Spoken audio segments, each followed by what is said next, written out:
10ஆம் வகுப்பு கணிதம் அலகு பயிற்சி 7 வினா எண் 2 பார்க்கலாம். வினா பாருங்க.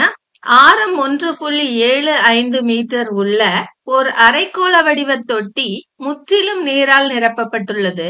ஒரு குழாயின் மூலம் வினாடிக்கு 7 லிட்டர் வீதம் தொட்டியிலிருந்து நீர் வெளியேற்றப்படுமானால் தொட்டியை எவ்வளவு நேரத்தில் முழுவதுமாக காலி செய்யலாம்? அதுக்கு என்ன பண்ணணும், நாம தொட்டியின் கன அளவு கண்டுபிடிக்கணும். கண்டுபிடிச்சிட்டு 1 லிட்டர் தண்ணி வெளியாகுது, லிட்டர்ல கொடுத்திருக்காங்க இல்லையா, அதனால தொட்டியின் கன அளவை லிட்டர்ல கண்டுபிடிச்சுக்கணும். அதுக்கப்புறம் 7 லிட்டர் வெளியாகிறதுக்கு 1 வினாடி அப்படின்னா நாம கண்டுபிடிச்சிருக்க கன அளவு தண்ணீர் வெளியாக எத்தனை வினாடின்னு கண்டுபிடிச்சா போதும். படம் வரைஞ்சுக்கலாம்.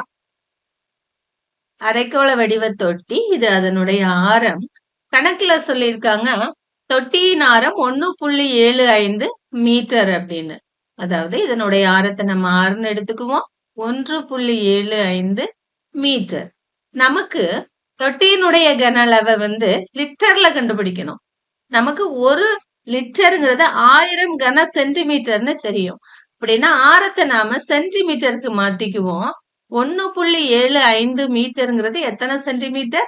175 சென்டிமீட்டர். மீட்டர்ல இருந்த சென்டிமீட்டரா மாத்தக்கு 100ஆல பெருக்குவோம்.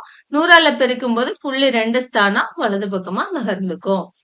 இப்ப இந்த அரைக்கோளத்தின் கன அளவை நம்ம கண்டுபிடிப்போம். அதாவது தொட்டியின் கன அளவு. தொட்டியின் கன அளவுக்கு என்ன ஃபார்முலா? 2/3 பை r கியூப் சமம் 2/3 பைக்கு 22/7. r இருக்க இடத்துல என்ன போடுவோம்? 175. அதை எத்தனை முறை போடுவோம்? 3 முறை போடுவோம் இல்லையா? 175 × 175 × 175. 7வது வாய்ப்பாட்டை அடிச்சுக்குங்க. 4 7 2 7 14, மீதி 3 35, 7 35. 3வது வாய்ப்பாட்டுக்கு இதை அடிக்க முடியாது, நாம பெருக்குவோம். பெருக்குனீங்கன்னா இத ரெண்டையும் பெருக்குங்க. 44. 4 25 100 அப்படின்னா 1100 × 175 × 175/3 பெருக்குவோமா? 175 11ஆல பெருக்குங்க. 175 175ஆல பெருக்குங்க. 5 25க்கு 5, மீதி 2. 7 35 2 37, மீதி 3. 4 5 5, 5 3 8. 7 35க்கு 5, மீதி 3.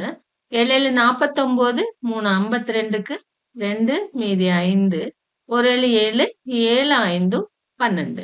1ஆல பெருக்குங்க. 4 5 5, 4 7 7, 4 1 1. கூட்டுங்க. 5 12க்கு 2, மீதி 1 9. 9 7 16க்கு 6, மீதி 1. 2 1 3, 10க்கு 0, மீதி 1 3. இத இந்த 11ஆல பெருக்குங்க. பெருக்கல் 11. அதேதான் இல்லையா? 3 0 6 2 5 3 0 6 2 5. கூட்டுனீங்கன்னா 5 7 8 6 3 3. பாருங்க. 3 3 6 8 7. 2 0வையும் எடுத்து போட்டுக்குங்க. பை 3. 3வது வாய்ப்பாட்டுக்கு வகுப்போமா? 1 3 3, 4 3 3, 2 3 6, 2 3 6, மீதி 2 27, 9 3 27, 5ல 1 3 3, மீதி 2 20, 6 6.66ன்னு போயிட்டே இருக்கும். சரிங்களா? இது கன சென்டிமீட்டர்.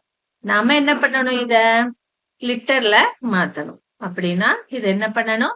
1000ஆல வகுக்கணும்.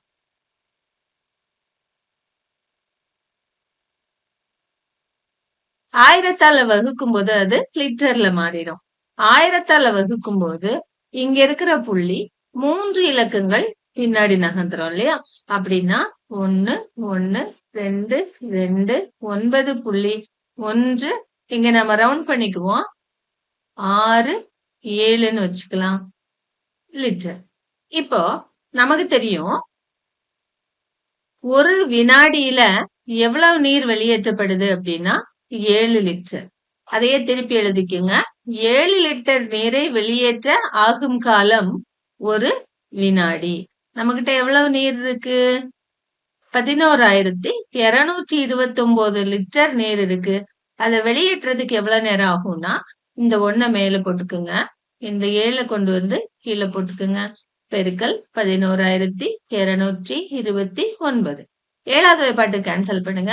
1 7 1 7 மீதி 4 42 6 42 இங்க 7 இல்ல 0 போட்டுக்குங்க. 29 4 28 அதுக்கப்புறம் 1 தான் மிச்சம் வருது. அது ரொம்ப சின்னது. அதனால அதை விட்டுருங்க. அப்படின்னா நமக்கு எவ்வளவு நேரம்? 1604 வினாடிகள். அத நிமிடங்களுக்கு மாற்றிக்கலாம்.